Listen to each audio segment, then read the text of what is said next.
S'ils vivent toute l'année à Los Angeles depuis 10 ans pour éviter toute la pression médiatique qui pèse désormais sur les épaules d'Omar Sy, tous les membres de la famille de l'acteur n'oublient pas leurs racines. Régulièrement de retour en France, ils se rendent aussi très souvent au Sénégal, d'où vient le père de l'ancien complice de Fred Testo.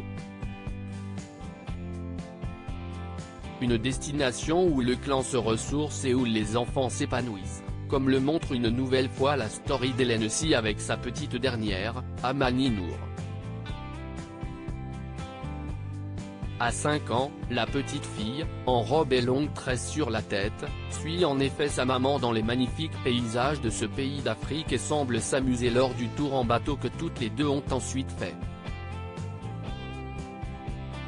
Un adorable moment mère-fille à près de 6500 km de leur domicile américain, qui montre que toutes les deux se sentent comme chez elles dans ce décor de rêve.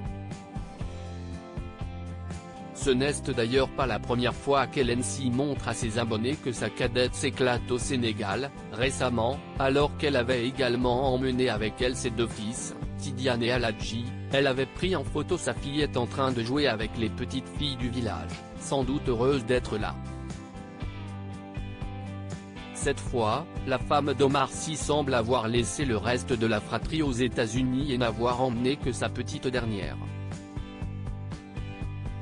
Il faut dire qu'Amani Nour n'a que 5 ans et qu'elle peut louper l'école sans trop de soucis, contrairement à ses aînés qui doivent être plus assidus. Cicely, 21 ans, et Saba, 19 ans, ont déjà obtenu leur diplôme et se dirigent vers des études supérieures. Les deux garçons, âgés de 16 et 13 ans, sont encore élèves.